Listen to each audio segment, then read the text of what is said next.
What's up, guys? It's Jasmine, but my subscribers call me Jazz.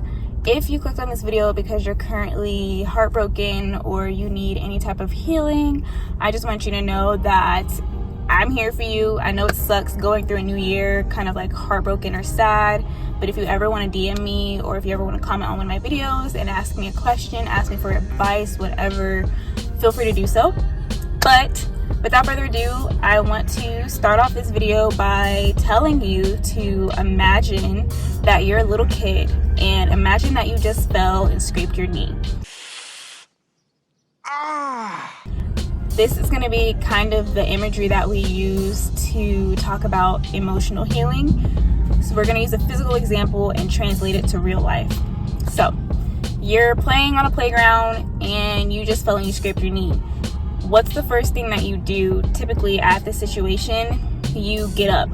You get up and you go to your mom, you go to the teacher, you go to the nurse, you go somewhere after you fall and you scrape your knee.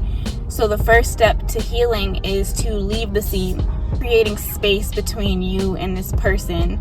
If you have this person on social media, it's probably a good idea to either unfollow them, mute them, or block them, depending on the situation, depending on the severity. You guys might not be on bad terms, but it still wouldn't be helpful for you to constantly be looking at them while you're trying to get over them. The second thing you should do when it comes to healing is address that the wound is there. You scraped your knee and you scraped off your first layer of skin, you're bleeding, you got rocks, you got dirt all up in there. It doesn't make sense to keep playing and act like it's not there and ignore it. That's dangerous. You can get an infection. It'll just end up being worse later. So when you're addressing this emotional wound that you have, think about what caused it. Why does it hurt? Let's say you guys broke up, but it wasn't a bad breakup, but you're still in pain, you're still hurting. Does it hurt because they don't feel the same way about you anymore? Does it hurt because you are going through something? When you figure out what it is that hurts you or why you're hurting, it's easier to take care of it. For example, let's say you go to the doctor because you're having like abdominal pains. If your pain is on the right side of the body and is very severe, your doctor might check you out to see if your appendix ruptured. And if your appendix ruptured, they have to take it out. Or if it's related to your menstrual cycle and it's period cramps, they might recommend something like exercise or a heating pad or taking ibuprofen, something that will soothe and pamper the pain. In one case, you have to get rid of something. In another case, you have to take care of something. So I want you to think of the appendix as, let's say, insecurity. Work on eliminating that insecurity because it's causing you so much pain. On the other hand, let's look at the period cramps and say that that's self-esteem. You have low self-esteem and it's causing you pain. You would do things to soothe the situation. You would do things to build your self-esteem up. You're getting rid of the pain by pampering yourself. For example, with my situation, I realized that my pain wasn't necessarily, it didn't really have much to do with the person that was involved. It was just mainly me relying on them liking me for like my own self-esteem. Like, yes, I like them and it hurt that they didn't like me anymore, but most of the pain came from feeling just kind of really low self-esteem, not really feeling like I had any love for myself because I was relying on them to feel good about myself. I know that's not like the perfect analogy, but those are two different treatments based on what is causing the pain. So knowing what caused the pain is how you'll be able to heal, I don't want to say faster, but better. Okay, so you acknowledge that the wound is there, you see that you scraped your knee, and you go to the nurse and they clean the wound. This is to make sure that you don't get an infection. Eventually, because you clean out the wound, it's not going to hurt. A couple days from now, it might be tender, it might be sore, but this initial pain that you're feeling, it's not going to hurt as much. But let's say you didn't go to the nurse and you didn't get the rocks and the dirt cleaned out of your cut. It's probably going to get infected. It's going to make it hurt a lot worse than it needs to because you're not cleaning it out. And so this kind of translates into cleaning out any of the lies and the negativity that you tell yourself when you go through a heartbreak. Something that I struggled with was like negative self-talk. So I would just kind of think like, oh, if they like somebody else because that girl is better than me, they don't like me, I wonder if it's because I'm such and such, or I'm not curvy enough, or just thinking of random things that make me feel worse instead of make me feel better, that aren't necessarily true. Just because somebody moves on from you or they decide that they don't like you anymore, it doesn't mean that there's anything wrong with you. And that's something that we are so quick to tell ourselves. We're so quick to be like, oh, I wasn't good enough, I wasn't pretty enough, or so-and-so she's probably better than me. Those things have nothing to do with your value. Just like those rocks and that dirt from that cut when you fell down, it has nothing to do with your body, so it doesn't belong there. Those negative thoughts that you think about yourself don't belong in your head, and they make you feel worse. So it's time to like realize that and stop it in its tracks. And how you do that is you combat it and be like, wait, no, I'm pretty. I may not be Beyonce out here, but I'm still pretty, and there's nobody else like me, unless you have a twin, then I'm sorry. Another thing that makes us hurt more than we need to is stalking their social media, trying to find out like, oh, what are they doing now, who are they talking to, who's the other person, are they hanging out, are they in a relationship now, what are they doing? Like, none of that stuff is relevant. Something my counselor told me, because that's something that I struggled with, is like not knowing what's happening anymore, because at one point these people are people that you talk to every day, you hang out with a lot, and so not having that, creating that space between you, makes you wonder what they're doing, what they're up to. But something my counselor said to me that like really stuck with me, and she was like, okay, let's say you do go on their social media and you do look at like what they're doing, who they're talking to, what does it change? Does it help you, or does it just hurt you even more? And that was like the best question that I never thought of, was what does it change? So what, you figured out who they're talking to now, and now you're probably tempted to go down there, the person they're talking to, social media.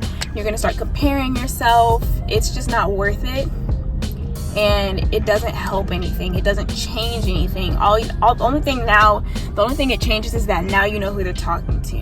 Now you know who they're in a relationship with, who they're hanging out with, what they did for the day.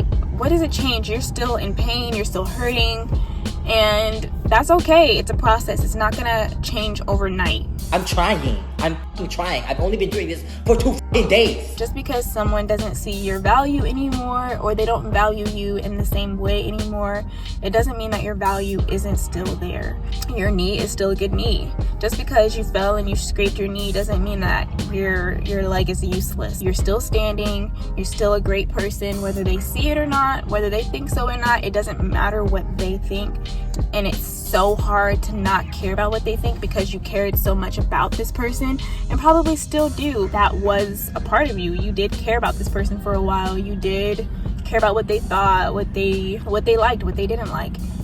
But now it's about you, and it's not about them. And that's one of the hardest things when you separate from someone and you have to deal with just you. It's you and your thoughts are probably the hardest thing to deal with. But that's why how you treat your wound is important. So number 4 is treat the wound. Treating the wound can be putting on a Band-Aid. It could be putting ice on it, putting on Neosporin, something that's gonna help it heal. And so this is the part where you really have to pour into yourself and think about yourself positively. Speak about yourself positively.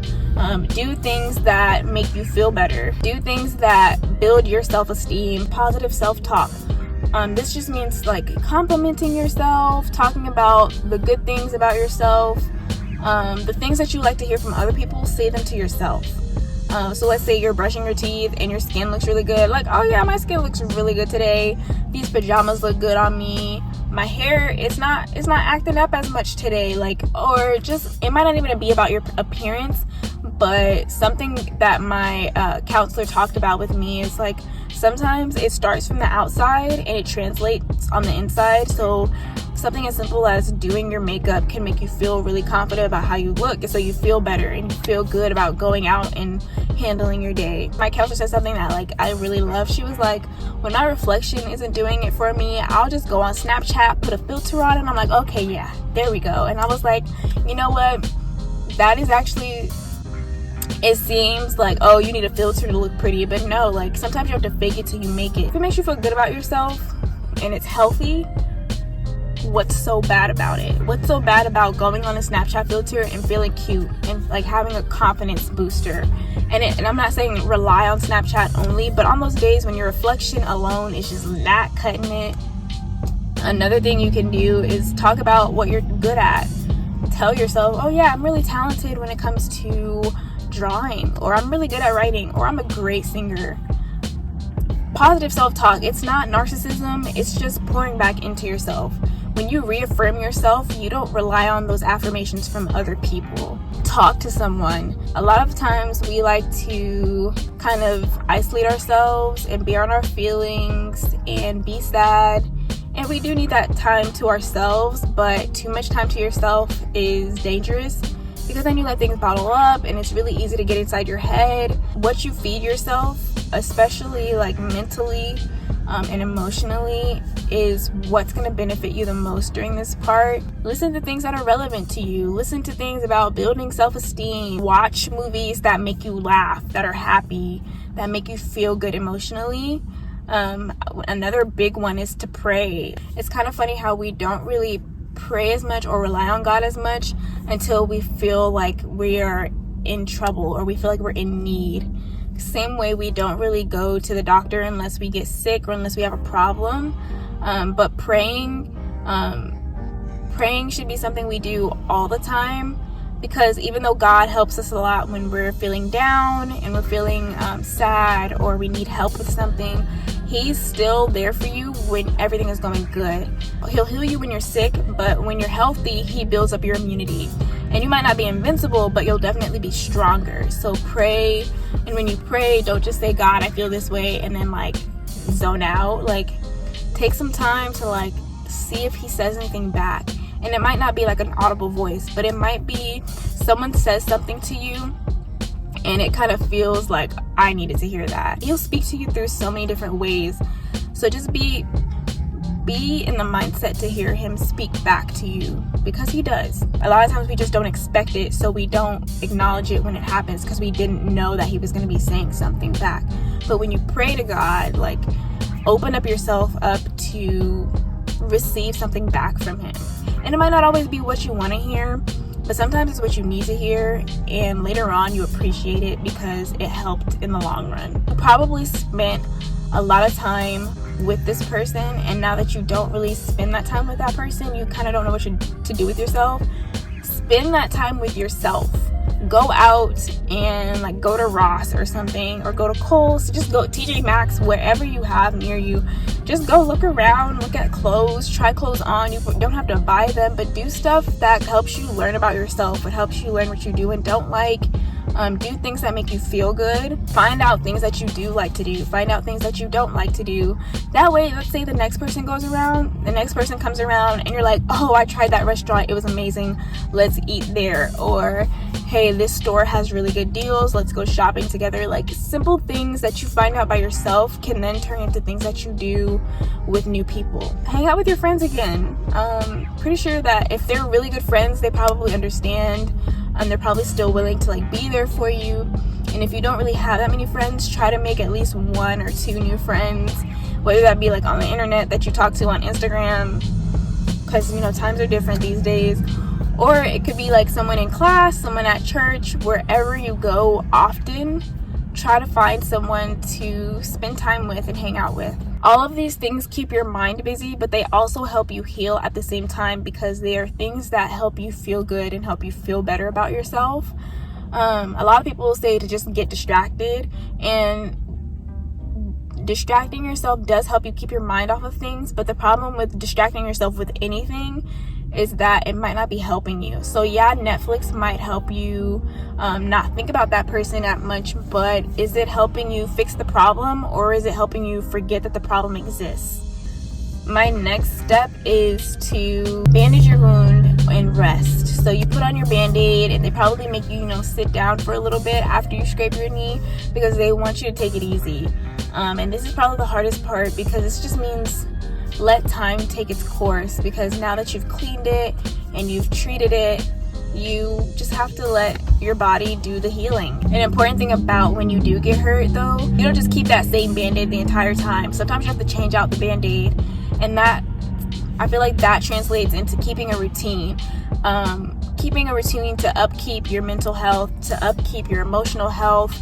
So all these steps that you were doing when you were feeling like really low and feeling really like sad, do it even when you feel good. Because there's going to be bad days. There's going to be days where you really, you're hurting a lot more than usual, and you're thinking about them a lot more than usual. You have to keep up that positive self-talk.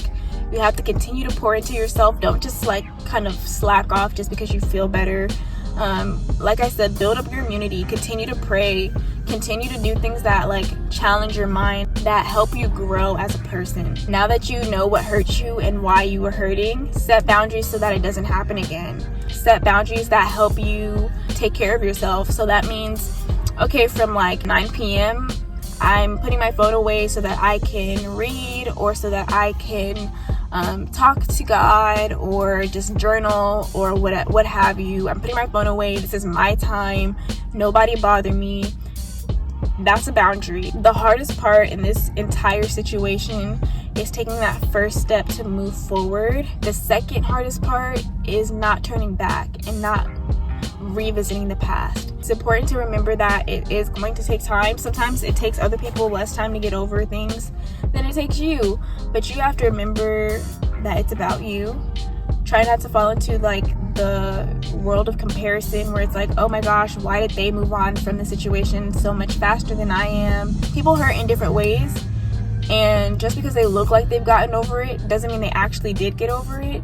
Some people choose to avoid their problems instead of tackle their problems.